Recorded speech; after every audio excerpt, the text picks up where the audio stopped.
half-closed door, I saw a boy's bare back. I shut my eyes at once. I'm sorry, I didn't know anyone was in here. The boy glanced at me, grabbed his t-shirt, and pulled it on. The night after graduation, I slept when was Westbridge Prep's building day, and I was nearly 200 pounds. Everyone called me Chubby Eve. I never thought a girl like me would ever be wanted by him. The next morning, I woke up in his hotel suite. Outside the bedroom door, his friends were laughing. Wait, Julian really gave Eva Caldwell the keycard last night? Exactly. Eva Caldwell was prom queen. She and Julian actually made sense together. Unlike chubby Eva. God, all that fat hanging off her, disgusting. A girl like that actually had the nerve to chase Julian for 2 whole years? If I were him, I'd have nightmares. So that black keycard in my purse had never been meant for me. Last night was Eva, not me. My eyes reddened with humiliation. Then I disappeared from his world. 6 years later, my debut film was pulled from its awards season release. My manager brought me to a private Beverly Hills party. The man sitting in the center booth is JV. Make him happy, and your film still has a chance. I nodded, picked up a glass of champagne, and pushed the door open. The next second, my eyes met the man sitting at the center of the party, Julian Vance. My heart skipped. I almost dropped the champagne glass in my hand. Claire only told me Vance Studios' new owner went by JV. She never told me he was Julian Vance. All I knew was that he had just taken over his family's media empire. He could decide whether an indie film lived or died. Plenty of actresses had thrown themselves at him, but he turned every one of them away. I was out of options, so my manager brought me here as one last desperate shot. Who the hell are you? Who let you in? Doesn't she know Julian hates girls who throw themselves at him? Another actress trying to fuck her way into a role? Vance, your name really does work miracles. As they spoke, Julian slowly lit a cigarette. There was displeasure in his eyes, as if I were nothing more than a stranger. That was when I realized it. I was no longer the nearly 200-pound girl. I looked completely different now. He probably did not recognize me. Sorry for barging in, Mr. Vance. Let me drink this first as an apology. Then I raised the glass and drank it all at once. My name is Lena Vale. I'm a newcomer in the industry. I just made an indie film called The Last Summer in May. Enough. He don't care what your name is. Girls before you took off their dresses in front of Vance, and he still didn't look twice. Do yourself a favor, sweetheart. Leave. When he gets angry, neither you nor that little agency behind you can afford it. Though I had expected it, my heart still sank. Sorry for disturbing you. The Last Summer in Maine? I've heard of it.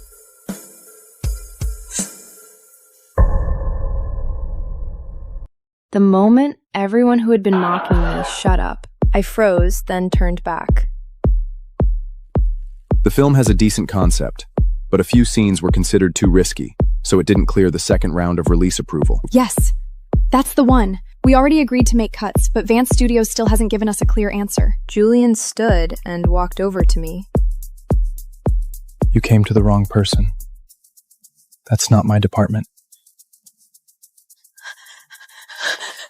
Everyone says Mr. Vance can open any door in this town. Can you please help me find a way? Julian paused and lowered his eyes to my hand. I quickly let go, then mustered the courage to continue. I know you don't need anything from me, but if you help me this time, whatever you want later, I'll do my best to give it.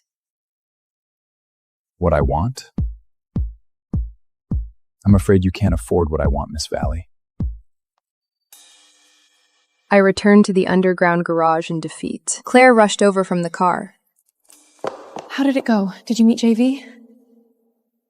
It's okay. I expected that. I heard an Oscar winner offered JV a drink last time. He didn't even touch it. I only asked you to try because you went to school with him.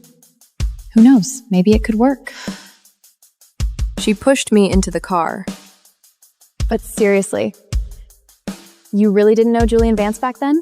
With that face, he had to be the hottest guy at Westbridge. I paused, then got into the car as if nothing had happened. Before she could ask more, I cut her off. I really didn't know him. Maybe he got work done later. It's Hollywood. Everyone gets a little work done. The second I finished, Claire started coughing violently and shot me a warning look. A black Rolls Royce had stopped behind us. Julian sits in the shadows of the back seat, his expression hidden. Miss Vale, Mr. Vance would like to invite you to dinner tomorrow night. Also, Mr. Vance said you're welcome to inspect his face yourself tomorrow and decide whether he's had any work done. I went silent.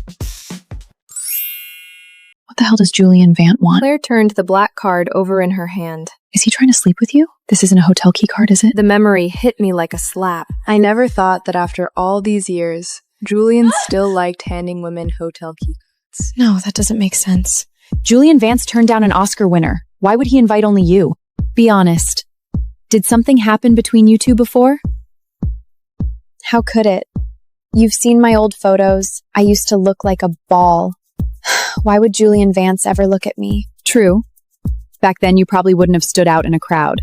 But who would have thought after losing the weight, your face was basically made for a camera? I smiled without answering. Claire was wrong. Back then, I was famous at Westbridge Prep. For 2 whole years, my name was tied to Julian Vance's, and I was sure he had grown sick of me because of it. Senior year, Julian transferred to Westbridge Prep and instantly became the school's golden boy. Like every other girl, I liked him the first time I saw him, but I knew my place. Back then, the hormonal medication made my weight climb to nearly 200 pounds. So when other girls screamed for him by the lacrosse field, I only dared to hide on the second-floor balcony and watch him from above.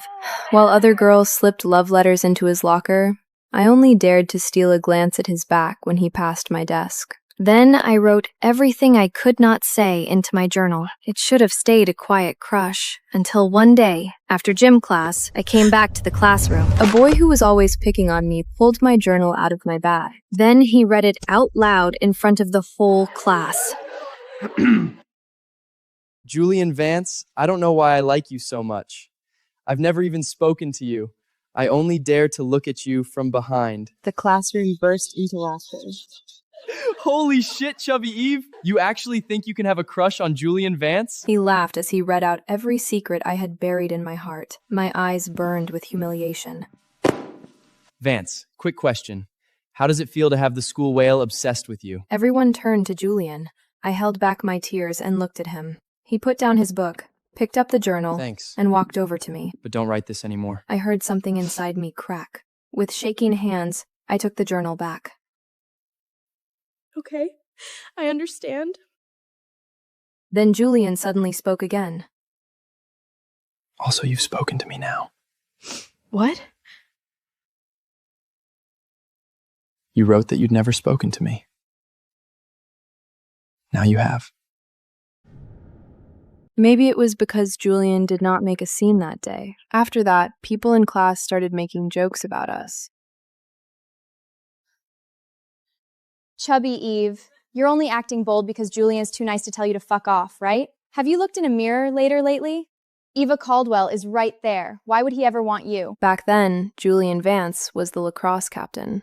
Eva Caldwell was prom queen. Her family had known the Vances for years. Everyone thought they made perfect sense.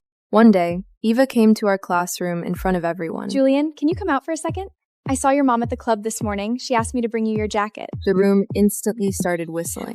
I stood around the corner in the hallway. Then I heard Eva ask, annoyed, "What's wrong with that Evelyn Rose in your class? She keeps following you around like a stray dog. How is she not embarrassed?" Don't say that. She's just my classmate. My ears rang. I did not have the courage to hear the rest. I covered my mouth and ran. I had always known Julian would never want me, but hearing him say it himself still crushed my teenage heart. After that day, I started avoiding him, but once I stopped giving people something to laugh at, they found another way. During swim class one afternoon, I was about to change when a girl from my grade stopped me. "The girls' locker room is out of order. You have to use the upstairs lounge." I did not think much of it.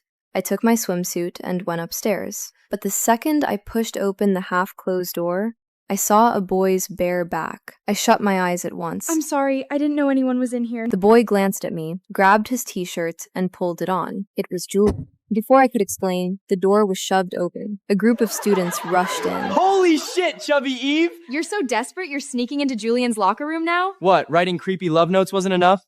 You had to come watch him change? Stop lying.